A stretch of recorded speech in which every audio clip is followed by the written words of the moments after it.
merci de nous rejoindre ce lundi pour le décryptage de l'actualité sur Actu et Débat. L'actualité, vous le savez, qui reste largement dominée par cette affaire de tentative de coup d'État. Ce soir, nous nous intéresserons surtout à la réaction des formations politiques et bien évidemment, si le temps nous permet, la société civile après le point de presse du procureur de la Criette. Ce sera avec nos deux invités déjà en studio. Nicolas Soukpetin, il est journaliste. Nicolas, bonsoir. Bonsoir Brice, bonsoir à tous. Avec vous, Jules Léandre Kéti, consultant média. Jules Léandre, bonsoir. Bonsoir Brice Bila Itidi, bonsoir à tous les auditeurs de Radio Cotonou. Les auditeurs à qui nous allons dire également bienvenue. Merci de prendre le rendez-vous de Actu et Débat de ce lundi.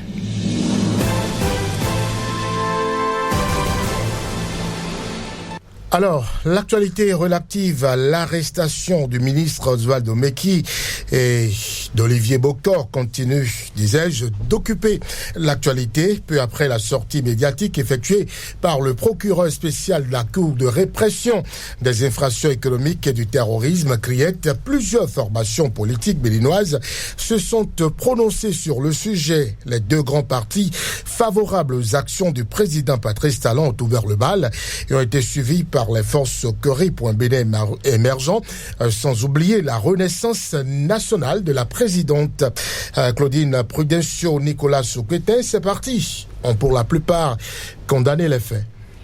Oui, mais comme dans tout pays normal qui se veut respectueux des règles démocratiques, il n'est jamais à souhaiter l'inversion du pouvoir ou encore les coups d'État dans les coups de force pour faire retrouver un autre au pouvoir. Parce que la voie démocratique suggère que ce soit le peuple par les urnes qui élisent leur responsable, le président de leur république. Et le Bénin a choisi cette voie depuis 1990, après la fameuse assemblée des forces vives de la nation, qui a consacré donc cette voie de la démocratie. Et depuis lors, nous avons pris l'habitude d'élire nos chefs d'État par la voie des urnes. Il n'est jamais à souhaiter, il ne sera jamais question donc de procéder par un coup de force. Ça, c'est de vieilles habitudes qui caractérisaient nos pays d'Afrique, et retomber dans ces travers, ce ne serait jamais une bonne chose. Et c'est quand même dommage que nous puissions encore revenir à ces dérapages comportementaux dans la société, et surtout qui plus être de la part des gens qui ont été aussi proches du pouvoir, aussi proches du chef de l'État. Ça fait mal, mais ça ne manque pas ça ne doit être que en fait des conséquences d'un certain nombre de gestion, d'un certain nombre de faits. Et même si ces conséquences, ça devrait être une conséquence, je crois que même si les conséquences devraient découler des gestions auxquelles on peut reprocher des choses, je crois que on pourrait jamais souhaiter que ce soit jusqu'à ce point. Et ça, c'est dommage pour ceux qui ont pensé à une pareille action. Et non seulement dommage pour eux-mêmes, mais pour la République.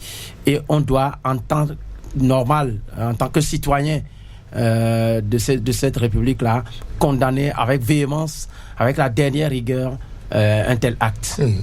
Alors, le parti d'un des concernés, Julian Kitty, a jugé des faits suffisamment graves, cette tentative de coup d'État.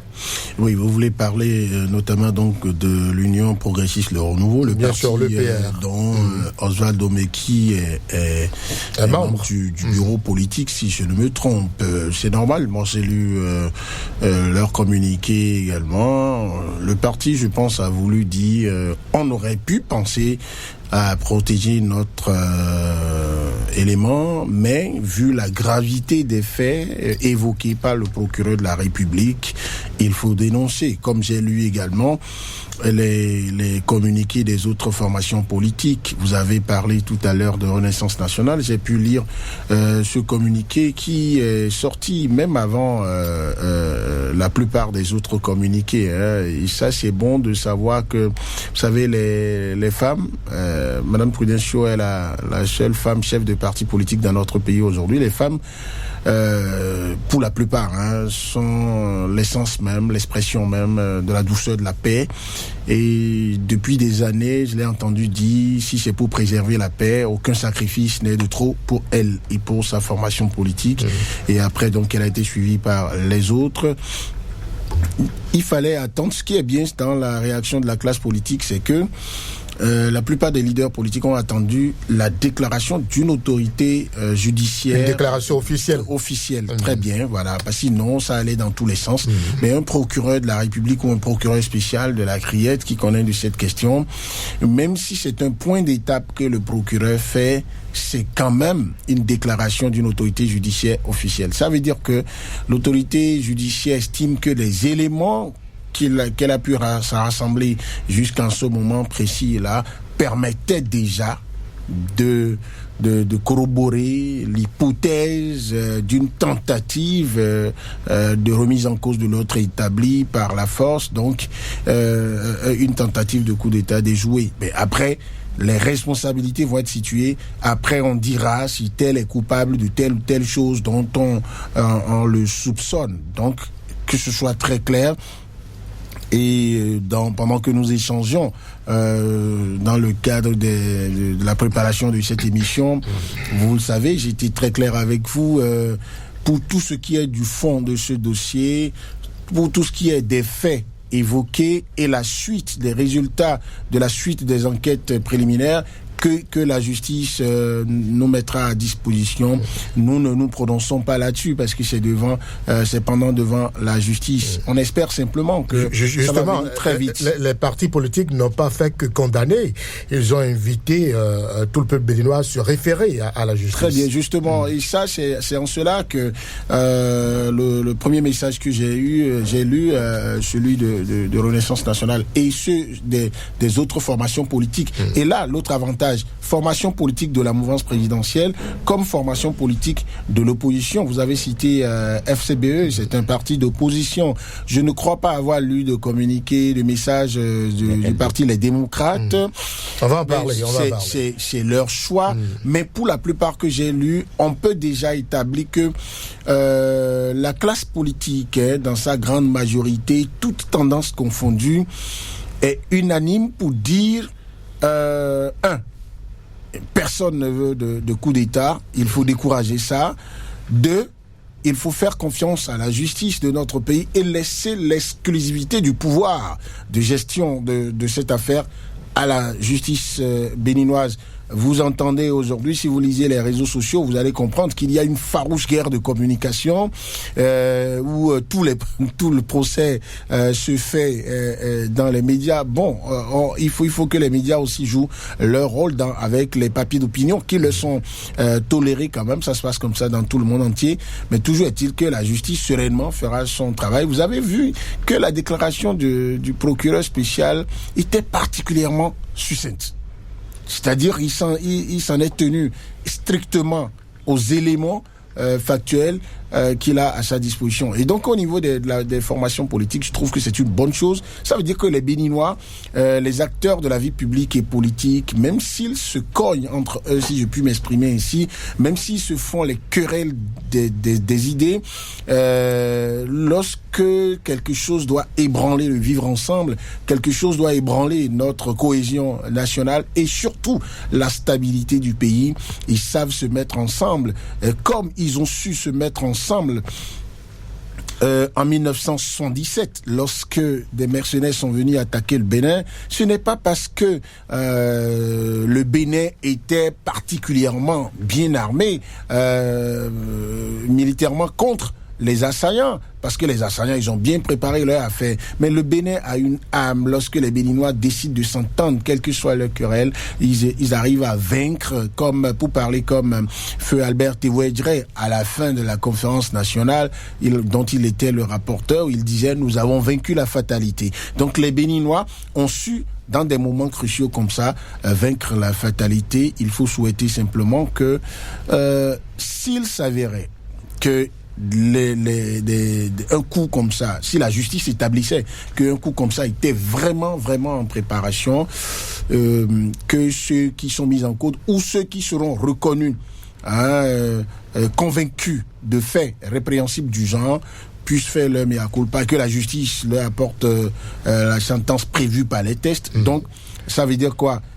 Pour quelqu'un qui est légaliste, il faut souhaiter que la justice conduise les affaires jusqu'au bout, toutes les données qui sont en train de venir, que la classe politique reste dans sa sagesse telle qu'elle a fait jusque-là, sans rentrer dans les polémiques de ceci est vrai, ceci est faux, et que la justice aille jusqu'au bout, que la justice aussi gère dans un bon timing pour que très vite on ait la vérité des faits. Et la sentence. Vous voulez dire que cette avalanche de réactions des formations politiques qui est bienvenue, est-ce que intervenir à cette étape, apprécier, condamner et même prendre parti, dire qu'on soutient le chef de l'État dans cette affaire et tout, ce n'est pas une manière de rechercher l'estime du premier magistrat? Non, moi je ne pense pas. Moi je ne pense pas. Je trouve que, vous voyez, autant je comprends les communiqués, les messages qui sont diffusés, en même temps que je comprends le timing dans lequel ces messages sont diffusés, je comprends aussi ceux que ça arrange de faire des interprétations de dit, mais c'est dit pour plaire au chef de l'État. Mais écoutez, c'est comme si, ceux qui font ce commentaire, c'est comme s'ils érigent le chef de l'État en partie dans le dossier, au plan judiciaire. Non. Le chef de l'État, si il y avait tentative de coup d'État, réellement, c'était dirigé contre qui? C'était contre lui. Ça veut dire que c'est lui qui incarne le pouvoir exécutif. Ça veut dire que si le coup existait et si le coup marchait, c'est lui qui serait renversé, c'est son gouvernement qui serait renversé, serait la victime directe. Et tout le pays serait victime aussi parce que dès qu'il y a coup d'État, c'est un moment d'incertitude totale. Alors, un président de la République qui est président de tous les Béninois, mais attends, en ce moment, on ne regarde pas le président de la République, leader d'une majorité présidentielle. On regarde celui à qui la majorité des Béninois, je me rappelle très bien, je crois près de 65% des Béninois ont dit c'est à toi nous confions notre destinée pour 5 ans renouvelés après le premier quinquennat que tu as fait pour nous. Et donc, celui-là, tout ce qui peut toucher à un seul de ses cheveux, ça préoccupe tous les Béninois, quelles que soient leurs obédiences politiques. Vous pensez que ces formations politiques ne sont pas à la tête... Non, dans ce timing-là, nous sommes dans une sociologie africaine également. Nous ne sommes pas dans une société d'indifférence. Ce n'est pas parce que nous sommes quelqu'un est peut-être proche de l'opposition à ce régime que lui, en faisant un tel message, ne va pas dire, mais dès qu'il parle simplement de la préservation de la stabilité des institutions de la République. Vous savez, le président de la République interrogeait notre Constitution. Lui seul constitue une institution. Donc, il ne faut pas souhaiter que quelque chose lui arrive. Et en ce moment-là, il faut se mettre à la place de ce président lui-même. Comment il peut, seraient ses émotions également? Parce qu'un président de la République, n'oubliez pas, ce n'est pas parce que lui, il est président de la République, qu'il est quelqu'un constitué physiologiquement de façon différente de nous autres. Il respire comme nous, il vit ses émotions comme nous. Seulement, lui, on lui demande tellement de résilience, on lui demande tellement de bagou pour faire face aux problèmes, aux aspirations, aux besoins de 12 millions de Béninois. Donc, à partir de ce moment, les messages dans lesquels on a pu retrouver de l'expression de renouvellement de soutien au chef de l'État, je pense, moi, je lis à travers ça une manière de dire, nous sommes là, boucliers autour de toi, toi, président de la République, toi, chef de la majorité et présidentielle, ce qui concerne les partis politiques de la majorité. Et j'ai vu quelqu'un, j'ai lu sur un réseau social, des gens avoir tendance même à attaquer le message de FCBE par exemple, vous dites vous êtes parti de l'opposition et vous dites que vous compatissez à la situation, aux émotions du chef de l'État et tout, mais derrière le chef de l'État il regarde la République, bien sûr. Et celui qui a échangé avec le numéro 1 de FCBE est venu rapporter sur ce forum où j'ai lu que M. Oumpé a dit, mais écoutez, ce n'est pas un soutien, mais je suis sensible à ce qui peut arriver au président de la République. Et parce que quand le pays va avoir des ennuis, c'est nous tous. Et un parti politique n'est pas constitué, n'a pas dans ses tests fondamentaux pour vocation à contribuer, à célébrer, à faire l'apologie de tout ce qui peut être de nature à déstabiliser le pays, même dans les intentions. Okay. Parce que là, des gens sont soupçonnés de tel ou tel fait et c'est la justice qui dira s'ils sont véritablement coupables. J'ai très envie d'entendre Nicolas Sopetin sur cette question-là. Est-ce que vous pensez que cette kyrielle de réaction, d'information politique, c'est pas une manière de rechercher l'estime du chef de l'État à travers sa réaction? Pour moi, ça reste une interprétation et une interprétation logique. Dans la mesure où, en temps normal, il n'était pas question de dire qu'on apporte son soutien au chef de l'État. Il était question simplement de dénoncer un fait qui, s'il s'avérait, était contre-démocratique. Et donc, vous pensez que c'est superflu et ceux qui, surtout quand ça vient d'un parti comme les FCBE qui se disent parti de l'opposition, c'est à décès. Et bien, déjà critiqués pour leur existence dans l'opposition, qui soient en train de jouer à un jeu qu'on ne comprend véritablement pas. D'ailleurs, quand on parle même de l'opposition au Bénin, on sait de quoi cela renvoie depuis un bon moment. On se demande mais qui est véritablement de l'opposition, même le parti qui ne s'est même pas encore prononcé, les démocrates. Mais on voit aussi un certain nombre de mutisme de leur part sur un certain nombre de sujets. On se pose des questions. Est-ce que vous ne voyez pas une certaine logique dans le développement de Julien Kitty qui trouve qu'au-delà de la personne du président de la République, les FCBE sont en train de regarder la patrie, je suis désolé. La République. Mon cher Brice, je suis désolé, mais le chef de l'État, on sait, c'est une institution, et en tant que démocrate, vous ne souhaitez jamais que les choses se passent de cette façon. Je l'ai dit, je l'ai condamné le coup d'État, c'est déjà dire que nous avons choisi la voie démocratique, nous avons choisi d'aller aux élections pour changer de président. Celui qui est là est celui que nous avons élu par les urnes. Il n'est pas question que par force quelqu'un d'autre le remplace. Et ça, je crois que c'est déjà largement suffisant.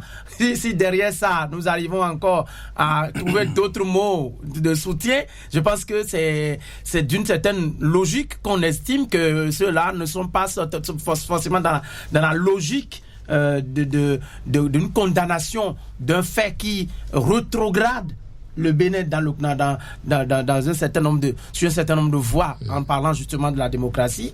Mais mieux, quand je fais un recul et je pense à ceux qu'on est en train de citer ou qu'on a arrêté dans ces dossiers-là, moi ça m'écoeure. Et je me pose 1001 questions. L'UP, dont un des membres, Oswald Omeki, est impliqué dans ce dossier, qui fut ministre pendant 7 ans dans le gouvernement du chef de l'État. Moi, je me pose même la question de savoir, mais qu'est-ce qui lui aurait bien traversé l'esprit? Depuis quand le chef de l'État devient aussi mauvais pour lui?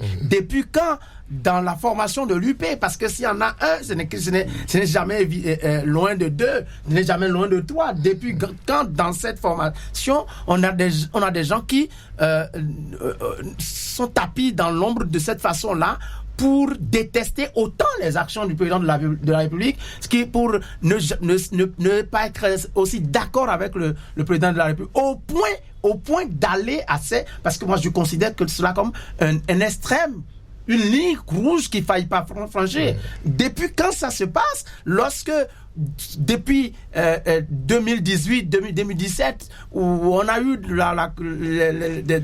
des mots du chef de l'État qui demandait de serrer la ceinture, et que la ceinture nous a serré jusqu'au point où on est en train de devenir chétif dans le pays, que d'aucuns dénonçaient tous ces actes-là. Depuis que on a dans un code pénal au Bénin, on dit interdiction formelle de regroupement non armé. Depuis qu'on est en train de dénoncer un certain nombre de faits au niveau de ce pouvoir, pourquoi est-ce que ces gens-là ils n'ont jamais compris que c'était une réalité, et que c'est seulement maintenant, à 1 an et demi de la fin de l'échéance du quinquennat du chef de l'État, qu'ils trouvent que c'est si mauvais qu'il faille passer par cette voie, et qu'on cite encore l'ami intime, celui-là qui a vu la nudité du chef de l'État, comme lui-même il a su le dire, puisse trouver jusqu'à ce point que ces actions sont si mauvaises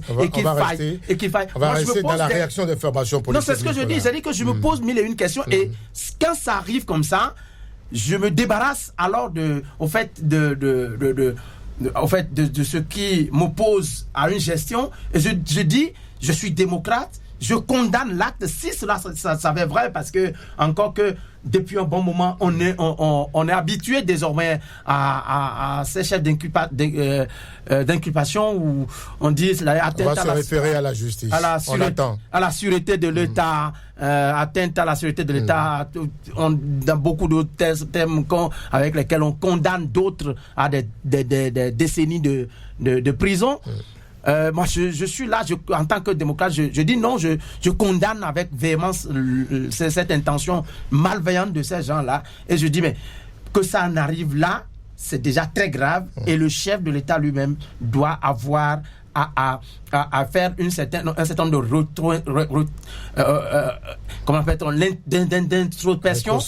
d'introspection pour savoir qu'est-ce qui n'a pas pu bien marcher avec les amis, pour que jusqu'à ce qu'ils aillent jusqu'à ce point-là, et qu'il n'ait pas du goût à bien protéger notre démocratie. Vous pensez en conclusion que FCBE ne devrait pas les mots, parce que moi je me retrouve pas dans l'esprit des mots. Je lis ce que je vois, j'interprète ce que je vois. Il n'était pas question d'un soutien apporté au chef de l'État, il était question de dénoncer et de condamner avec la dernière rigueur l'acte, si cela s'avère vrai. Alors, Julien Kiti, les forces Kori pour un Bénin émergent ont dénoncé, condamné, invité à faire la lumière sur cette affaire. Pour l'instant, vous l'avez rappelé tout à l'heure, le parti, les démocrates du président Boni-Yayi est resté silencieux, je crois, le parti Mouvement Populaire de Libération également. MPL, silence coupable? Non, je ne saurais dire silence coupable si je les prends comme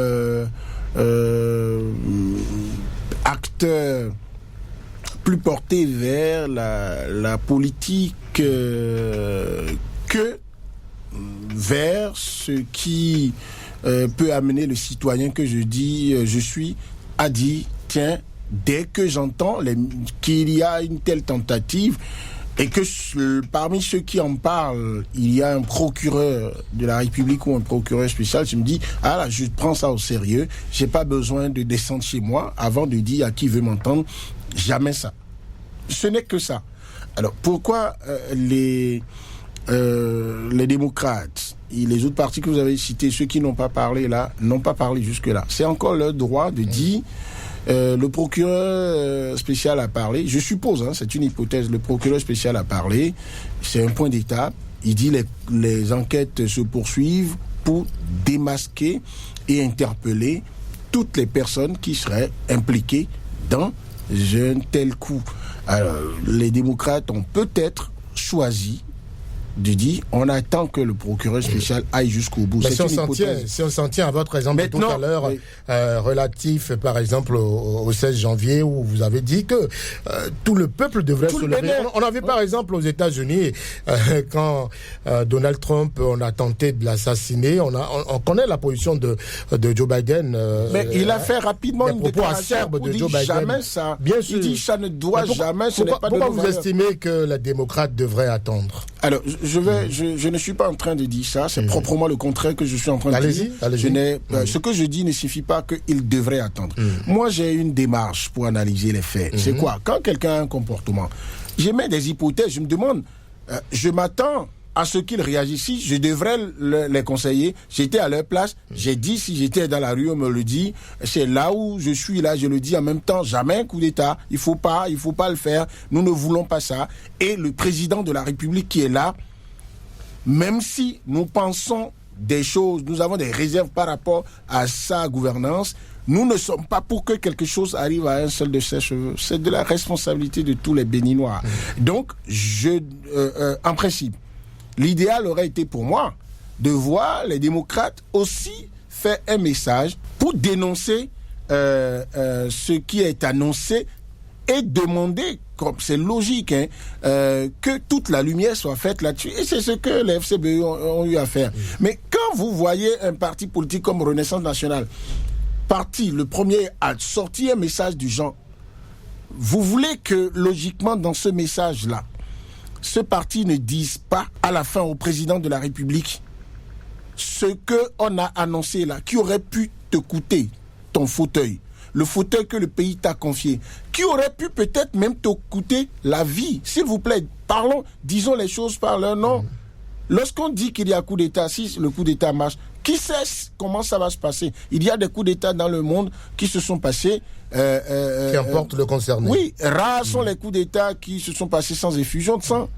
Et on a dit qu'on ne veut pas ça. Et donc, quelqu'un qui, si vous supposez qu'il a échappé à quelque chose du genre, mais ce n'est pas, je le répète, ce n'est pas de nos valeurs et aucune considération politique ne devrait amener à se dire, ah non, si je dis maintenant que j'apporte mon soutien au chef de l'État, ce soutien moral dont il a besoin et psychologique, si je dis ça maintenant, on dira que je ne suis pas un bon opposant ou que je suis un mouvancier qui veut rechercher... Est-ce que vous condamnez le silence des démocrates? Le silence des démocrates, je dis, moi, je trouve que ils n'ont pas bien fait de ne pas se prononcer.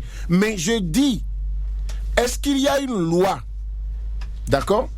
Ils ne se sont pas prononcés pour dire c'est bien s'il y a un coup d'État. D'accord? Et donc, s'ils avaient fait l'apologie du coup d'État, on dirait même qu'on ferait un procès contre eux. Donc, quand je vais finir de leur dire que j'aurais aimé que eux également, ils sortent un communiqué, mais je n'ai pas le droit de leur dire ils ont violé une loi de ne pas le faire. Et c'est là je rentre dans les hypothèses en me disant peut-être qu'ils attendent que la justice aille plus loin. Mais peut-être que c'est pour une autre raison. Peut-être que eux, là encore une autre hypothèse, peut-être qu'ils ne croient rien de ce qui est en train d'être dit. On est dans la supposition. Donc c'est ça. Et quand vous ne comprenez pas, vous n'êtes pas à la place de quelqu'un qui pose un acte et que son acte vous étonne. L'honnêteté intellectuelle veut que quand vous avez fini de dire, si cela ne tenait qu'à vous, il devrait se prononcer. Après, vous émettez des hypothèses pour dire ça peut être ci, ça peut être ça. Pour moi, l'analyse s'arrête là. Après, tout compte fait, les démocrates n'auront pas le choix. Ils finiront par se prononcer sur ça. Parce que quand ils ne vont pas se prononcer du tout sur ça, on serait en bon droit en ce moment de faire d'autres interprétations encore. Parce que quand ça va arriver à un niveau donné et qu'une formation politique aussi majeure que les démocrates, une formation politique représentée à l'Assemblée nationale, seul parti de l'opposition qui a à avoir des députés à l'Assemblée nationale, et le parti de l'opposition présidé par un ancien président de la République qui a dirigé ce pays pendant 10 ans, dont le président donc de ce parti a occupé le fauteuil qui serait visé par un tel coup, mais il doit se dire, il doit savoir ce que ça fait que quand on est président de la République et quand on entend quelque chose du genre. Donc ils finiront par se présenter. Voilà. Et quand ils finiront par se prononcer, on lira entre les lignes, on verra les mots qu'ils vont utiliser et ça nous permettrait de dire, voici. Et en ce moment, on avisera, on dira ce qu'on pense de l'intention. Nicolas Sopetin, vous vous êtes interrogé sur le silence des démocrates, du mouvement populaire de libération également? Bien sûr. Je vous avais déjà parlé d'un certain nombre de mutismes de leur part sur un certain nombre de sujets. Maintenant, ne pas se prononcer encore sur ceci, moi je lis ça sous deux angles. Primo, lorsque un coup d'État se produit, lorsque on tente de faire un coup d'État de cette façon-là et que cela est déjoué par les services compétents au niveau du pouvoir, je pense quand même que en bon démocrate, ils se le disent, en bon démocrate, ils devraient même être les premiers à condamner ce fait. Ça, c'est mon premier angle, ça. Au fait, le fait de ne pas se prononcer jusqu'ici peut être peut être interprété comme une façon de cautionner la chose. Une façon de dire que ça les arrangerait si ça se produisait. C'est-à-dire, on pourrait comprendre leur silence comme étant une façon de dire que ça se passe ou que ça ne se passe pas, c'est tant pis. On pourrait l'interpréter de cette façon-là. Et sous cet angle, moi, je condamne ce silence de l'aide démocrate. Mais après avoir dit ça, je me dis que quand vous avez vous appelez président Yahi Boni, qui a dirigé un pays comme le Bénin et qui en son temps avait été victime en tout cas d'une tentative, fut-il non-sens après sous votre règne, et donc, que la justice, que ce soit au Bénin, que ce soit en France, en son temps, avait conclu un non-lieu et a estimé que le complot n'a pas existé. Je suis dans des analyses. Je plaide pour qu'on s'en tienne à cela. Je suis dans des puisque vous avez affirmé qu'il a été victime. Non, mais en son temps, ce n'est pas moi, Nicolas Sopetin, qui a dit qu'il y a eu une tentative de coup d'État contre le chef d'État Yahi Boni. C'est encore Yahi Boni, c'est encore en son temps qu'on a dit qu'il y a eu tentative de coup d'État avant que la justice ne dise non-lieu. Alors, on va s'en tenir au non-lieu. Au non-lieu, on s'en tient à ça, mais déjà que vous demandez à Yahi dans son téléphone, il vous dira, je m'en tiens à ce qu'a dit la justice, tant mieux, mais en réalité, moi je sais ce que j'ai eu, je sais ce que j'ai vu, et qui plus est, cela s'est produit, cela a été, en tout cas, l'acteur d'un pareil acte, désormais président de la République, se fait rattraper par peut-être un fait de ce genre, et que ça se passe de cette façon, souffrait que je me dise que attention, le fait est que ça ne manque d'arriver à personne. Donc, j'attends voir. On ne va pas tomber non plus dans la banalisation de ces gens. Je suis humain. Et tout ce que je demande, la place de l'humain qui réfléchit. Oui, mais tout ce que je souhaite, c'est que nous ayons la précaution, soit d'utiliser le conditionnel, d'être dans le détachement. J'ai toujours dit ça. Peut-être que ça vous a échappé. Moi, je vous ai entendu dire que le président Yahi Boni, pour avoir été victime d'un... Quand vous le dites de cette façon, est-ce que vous êtes convaincu qu'il a été victime? Non, ok, d'accord. Je reprends, je dis que quand vous avez été, je suis d'accord avec vous, quand vous avez été au président de la République et que quelque chose se serait passé, vous faisant penser que quelque chose pourrait vous arriver de ce genre, et que celui qui a été impliqué dans cette affaire en son temps est devenu président de la République, et que quelque chose de ce genre se reproduirait avec lui, vous prenez vos distances vis-à-vis de ça et vous confiez à la justice, vous dites, mais dans ces conditions, fait son travail avant que je me prononce. Mais dans ces conditions, ce serait une manière. Vous pouvez vous exprimer. Ce serait une manière pour Boni Yahi d'oublier, de méconnaître le manteau qu'il porte actuellement. Vous voyez, sa personne. Si vous m'avez suivi, mon cher Jules. J'ai dit en tant que bon démocrate, j'ai analysé la chose sous ce angle d'abord. Et je condamne ce silence-là en tant que démocrate. Mais pour avoir dit ça, et que je me mets dans la peau de l'humain qui se retrouve à la tête d'un parti de ce genre-là, qui, pour lui, il se serait passé quelque chose du genre que la justice prononce le non-lieu et que celui qui était impliqué se serait impliqué, est devenu président de la République et que quelque chose du genre se profile encore, je peux me dire, il vaut mieux pour moi de prendre mes distances, attendre que la justice finisse son travail et qu'il nous livre le verdict et que je me prononce. D'accord. Certains mouvements politiques, d'ailleurs les mouvements politiques suscitant la candidature d'un des concernés se font rares sur le sujet. Certains se sont prononcés, ont parlé d'acharnement politique. La société civile également s'est fait rare sur ce sujet-là. On a entendu des réactions bien sûr isolées. On a également enregistré celle de la Fondation Malek Rossou que nous écoutons. Le prétendu coup d'État manqué contre le président Patrice Talon. Nous affirmons notre soutien total au chef de l'État, Monsieur Patrice Talon, et nous demandons à Allah subhanahu wa ta'ala de ne jamais accepter que cela arrive dans notre pays. Nous profitons de cette occasion pour appeler l'ensemble de la population à rester calme et à laisser la justice suivre son cours. Nous adressons également une requête respectueuse à tous les religieux du Bénin afin qu'ils continuent de prier pour que les élections de 2026 se déroulent dans les meilleures conditions. La Fondation Malek Rossou qui se prononçait à l'instant sur le sujet, Nicolas Sopetin, condamné, soutien au chef de l'État. Non, moi je comprends le président Malek Rossou, l'honorable Malek Rossou. C'est pas lui qui s'est exprimé.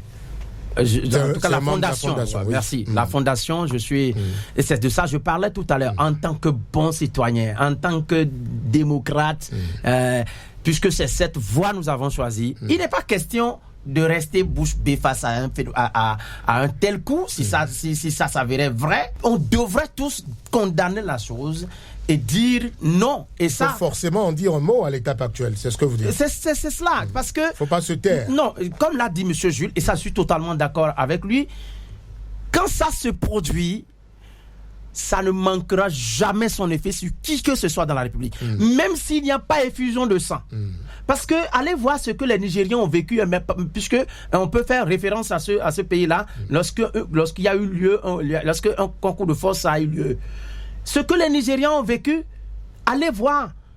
Il n'y a pas eu de tir sur des gens, mais ce qu'il y a eu après, c'est plus que des tirs. Des gens étaient morts. Que dites-vous sur l'hésitation de la société civile à s'exprimer sur le sujet? Non, c'est de la même façon. Je condamnais tout à l'heure les démocrates. Je dis que toute source, on devrait condamner cela. Mais après, je l'ai dit tout à l'heure, je le répète assez. Vous voyez, en fond, il y a un adage qui dit "Pour mon jojo à lui, ouais non les." Ça veut dire quoi? Le lion là, quand vous le voyez à répétition, la valeur que cela a à vos yeux, vous l'aurez plus. Quand un truc se répète, quand on dit les mêmes choses à tout bout de champ, tous azimuts, ça finit par ne pas dire de grandes choses aux gens.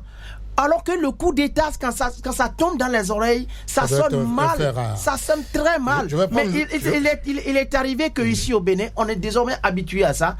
On prend quelqu'un X, on dit atteinte à la sécurité de l'État. On prend Y, on dit terrorisme. Voilà, c'est-à-dire que c'est des expressions auxquelles on est si habitué qu'on se demande, mais finalement là, est-ce que ce n'est pas du jeu, est-ce que ce n'est pas du théâtre encore une fois? Non, mais moi, je me dis, le pouvoir actuel nous a habitués à un certain nombre d'expressions qui, ma foi, devient de trucs banals. Pas celle-là. On va pas faire des affirmations gratuites ici, non, Nicolas. Je vous dis. Vous rappelez certainement de Steve Amoussou, atteinte à la sécurité de l'État. Comme vous vous rappelez certainement de Rikiat Madougou, atteinte à la sécurité de l'État. Quand vous entendez atteinte à la sécurité de l'État, vous estimez quoi? J'ai très envie d'entendre sur la réaction de la Fondation Malek Rossou, Julien Drakiti. Non, mais je pense que la Fondation Malek Rossou est dans son rôle et a bien joué son rôle. J'insiste sur la nécessité de ne pas galvauder ou de ne pas trop prêter d'intention fantaisiste à ceux qui utilisent l'expression soutien au chef de l'État. J'entends soutien moral. J'entends soutien moral. Parce que, par exemple, là, ça donne de l'eau à mon moulin, la Fondation Malherossus n'est pas un parti politique. Alors, quand la Fondation Malherossus le dit, c'est une organisation de la société civile donc qui est censée s'intéresser et défendre des causes d'utilité publique, donc qui ont d'intérêt pour tout le monde, quelles que soient les chapelles politiques. Donc, le chef de l'État étant un citoyen également, le premier des citoyens, pour qui nous tous nous devons prier, parce qu'il faut que soit, même celui qui veut le critiquer, il faut que le chef de l'État soit là, en pleine forme, en train de travailler, pour que lui puisse le critiquer. Alors, l'autre rôle qu'il a joué, qui est très bon, j'ai entendu dans le communiqué, qu'il demande aux forces religieuses de ce pays de prier pour la nation et de prier pour le chef de l'État. Ça n'est pas rien. Nous sommes des hommes de chair et d'esprit. Nous sommes un peuple suffisamment croyant et quand vous interrogez une fois encore l'histoire de notre pays, lorsque toutes les religions, toutes les obédiences religieuses commencent pas à s'entendre pour dire prions pour le pays, j'ai l'impression que l'âme du pays se réveille et tient debout. Et ça, j'estime que pour une fondation présidée par quelqu'un qui est très croyant, en tout cas de par ses actions, je suis pas surpris. Là aussi, la fondation Malherossus a encore sacrifié à un devoir. Dans tous les messages que j'ai lus, j'ai recherché ça. Est-ce que les Béninois veillent à respecter les prérogatives de la justice? Dans ce message encore, j'ai entendu qu'il faut rester serein, sage et laisser la justice conduire le dossier jusqu'au bout. Parce que, je le répète, pour ceux qui s'amusent à dire, parce qu'ils ont des choses à redire sur certains faits, certaines décisions de justice, d'accord, ils pensent que pratiquement ils ont tendance à prôner le non-droit, l'absence de l'appareil judiciaire. Alors que c'est établi dans le monde que le seul facteur, la seule institution qui évite à une société de verser dans la barbarie, c'est encore l'appareil judiciaire. C'est-à-dire que il y a un adage qui dit d'ailleurs que quand vous allez vous plaindre devant la justice et qu'on vous écoute et qu'on fait un bon procès, même si vous avez perdu le procès, ça vous évite de vous lever, de prendre machette pour chercher à charcuter votre frère qui vous a énervé. Et la justice n'a pas pour première vocation de faire du mal à ceux qui sont mis en cause. La justice a pour vocation, de clarifier, de faire la lumière sur les choses. Deuxième objectif de la justice, c'est de faire dans la pédagogie. C'est-à-dire que si on interpelle ceux qui sont soupçonnés de tel ou tel fait répréhensible au regard de la loi, et que s'ils sont convaincus de ces faits-là et qu'on les punit, ceux qui sont encore citoyens de ce pays-là vont se dire, si nous faisons ça, nous allons être punis. Nous allons être punis de cette façon-là. D'accord. Et enfin, la justice travaille à éviter que les personnes, les citoyens se rendent justice eux-mêmes. Merci Julian Kitty. On a peu de temps maintenant pour aborder le second sujet, mais on va l'aborder quand même. Il s'agit du niveau des élèves qui baisse et leur maîtrise de la langue française sujette à des interrogations. Le niveau des apprenants en français laisse à désirer, un niveau très peu appréciable en français. Le sujet a fait l'objet de l'émission Franc-Parler ce dimanche sur Radio Cotonou. Quel est l'état des lieux, quel état des lieux peut-on en faire? Écoutons Lazare Potrossou du ministère des Enseignements maternels et primaires, invité de Freddy Loris Davant. En tant que représentant de l'administration, j'aimerais partir d'un constat beaucoup plus grand, puisque les évaluations successives, plutôt l'évaluation de la performance du système éducatif, a montré une baisse de niveau, surtout en français. Je me rappelle en 2014, les apprenants béninois étaient dans les profondeurs du classement. Le résultat n'était pas reluisant. Donc, l'administration du MAMP a décidé d'intervenir et de mener des actions qui pourront aider les apprenants à développer des compétences essentiellement en français. Lazare Potrosso à l'instant, représentant le ministère des Enseignements maternels et primaires, sur l'émission Franc-Parler de ce dimanche sur Radio Cotonou. Julien Kitty, je vais rester avec vous, même à l'université, incapable d'être cohérent quelques minutes quand il s'agit de parler français. C'est quoi la cause selon vous? Bon, avant la cause, je voudrais vous renforcer dans le constat, le triste constat, et j'ai depuis les positions que j'ai eu à occuper dans des médias, que ce soit dans la presse écrite ou l'audiovisuel, moi j'ai particulièrement déconseillé à des journalistes que j'envoie un reportage d'aller me faire des micro-trottoirs sur les campus universitaires, parce que le produit qu'on parce ramène, que dans les lancements, on devra dire qu'on a interrogé des gens qui ont eu plus que le bac et qui sont à l'université. Et lorsqu'ils ne peuvent pas construire le sujet avec complément correctement, aussi simple que cela, parce que on a tous appris les... Vous voulez dire que l'élément sonore qui va suivre ou bien le produit final est en déphasage avec leur profil, c'est ça? Oui, parce que quand on dit qu'on a interrogé des étudiants et qu'ils sont incapables de vous parler le français des enfants de CE1, CM1 correctement, CM1 d'antan, il y a un problème. Mais est-ce que c'est leur faute? Moi, j'estime que il y a des responsabilités qui sont partagées. Il y a des parents. Moi, ce n'est pas forcément parce que j'ai été à l'école que je le dis. C'est impossible que l'enfant qui est né de moi, mon enfant, puisse se retrouver en train de faire... La faute, c'est à qui? Mais il y a d'abord les parents qui doivent comprendre que l'éducation familiale, ils doivent trouver le temps de la renforcer. Et c'est mon père Sanam qui, avant de mourir, me disait, mon fils, il faut pas devenir lettré en français, il faut être un intellectuel. Il faut que vous appreniez vos langues à l'enfant, et quand il va à l'école, il faut qu'il comprenne que le français au Bénin reste la langue officielle. Donc, c'est une obligation pour lui de l'apprendre et de l'apprendre et de le comprendre. Et de ce point de vue, il comprend ce qu'on lui dit à l'école, là, on le lui explique dans sa langue, il comprend, il intègre ça, et il s'assure qu'il a eu une bonne dose d'éducation à la maison. Mais à l'école, on a eu également des enseignants. Moi, je suis désolé de le dire, je suis pas enseignant, on a eu des enseignants, je ne sais pas comment eux, ils ont été formés. Moi, quand je suis en train de vous parler, là, il me vient en tête tout de suite un directeur personnel, Fana Nguitambé, qui m'a tenu en classe de CM2.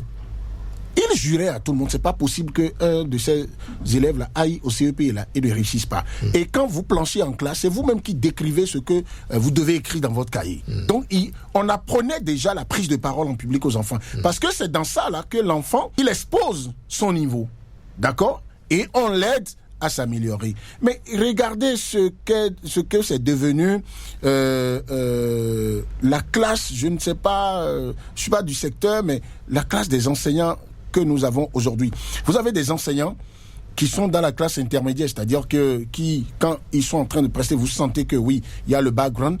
Mais depuis qu'on a commencé cette affaire de nouveaux programmes, et où on a dit beaucoup de choses, je ne suis pas spécialiste de la pédagogie, mais les fruits qui ont commencé par sortir de ça, je pense que ça fait plus de 20 ans qu'on a commencé ça, non? Donc quand quelqu'un peut faire en 25 ans du CI jusqu'à la maîtrise ou master, il peut faire 25 ans. Ça veut dire qu'il y a des gens qui ont suivi ce programme-là tel que c'est livré et qui sont déjà aujourd'hui enseignants. Qu'est-ce que vous pouvez donner si c'est ce que vous avez reçu vous-même? Maintenant, au-delà de ce que vous apprenez à l'école, ce que vous apportez vous-même après, qui fait votre niveau, fait votre background, c'est pas l'enseignant qui vous donne tout. Qu'est-ce que c'est devenu la lecture aujourd'hui? On allait à l'école, on savait que le matin, même s'il faut diminuer les châtiments corporels, on savait que le matin, il y avait dictée. Et on nous expliquait la nécessité de lire. Moi, je ne veux faire le connaisseur à personne, mais je dis aujourd'hui, surtout avec les réseaux sociaux qui sont venus, qu'est-ce qui s'est passé? Au lieu de les exploiter pour que les bibliothèques qui sont devenues numériques, les enfants d'ici, de Cotonou, aujourd'hui, tu peux rentrer dans une bibliothèque aux États-Unis, en France, partout. Moi, je me rappelle, au collège, je devrais me faire ami à la fille d'un enseignant qui a beaucoup de livres. Dès que je trouve un peu d'argent, je devrais acheter des livres il fallait lire. Vous avez les collections littéraires françaises, Lagarde et Michat, c'était gros comme ça, du Moyen-Âge jusqu'au XXe siècle. Vous avez mal aux yeux, vous traînez ça gros dans votre sac. Vous êtes content d'avoir le gros dictionnaire. Il y avait des concours dans les collèges. Le jour où on m'a dit, tu as gagné dictionnaire, tu as gagné des livres, on te donne un petit roman, tu chéris ça. Mais aujourd'hui, demandez aux enfants. D'abord, on vous apprend. Quand vous écrivez de façon laconique aujourd'hui, c'est très bien. C'est vous qui êtes spécialiste des réseaux sociaux, c'est très bien. Les mots, là, on a tout abrévié. Et puis, les enfants ne savent plus parler. Donc, il n'y a pas autre chose pour expliquer ça. Et puis, l'enseignant même se dit, vous avez des enfants qui viennent à la maison. Excusez-moi, je peux ne plus prendre la parole après. Moi, j'ai refusé ça à mon petit qui est au CE. Il vient, je lui explique quelque chose. Il dit non, papa, tu connais rien. Le maître a dit, c'est comme ça. Les enfants dessinent les lettres, dessinent les textes. Ils ne savent pas ce qu'ils écrivent. Mais quand je lui dis après, lis-moi ça, il est incapable. On lit. Je lui explique, je dis, va dire à ton maître là. J'ajoute à ce qu'il t'a appris là. Ça là, il faut que tu comprennes ça. Mais je lui explique ça, y compris dans ma langue et dans la langue de sa maman. Donc, on peut remédier à ça en allant à ça. Sinon, ce qui va se passer, à moins que vous effaciez la langue française comme langue officielle de ce pays et que le fond devienne langue. Et quand vous allez faire ça, vous allez découvrir une autre catastrophe. Vous avez des parents encore qui disent, comme on a dit, il faut savoir parler français. Dans la maison là, ils sont contents de dire les enfants ne parlent que français, ils ne parlent pas leur langue. Alors qu'un enfant qui veut être intelligent, qui ne veut pas être simplement un perroquet, c'est quand il a compris ce qu'il veut dire en français dans sa langue qu'il devient intellectuel. Nicolas Sokotin, est-ce qu'on va s'interroger sur les forts taux d'examen qu'on nous présente tous les ans, les résultats des examens contrastent avec le niveau des élèves en français aujourd'hui? Exactement. Mon cher Brice, permettez-moi d'exprimer une désolation.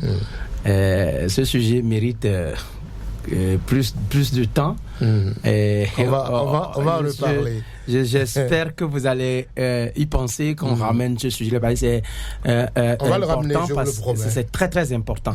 Mais si vous voulez avoir mon avis par rapport à la question, moi je pense que à l'heure actuelle, il urge que nous retournions à nos langues carrément.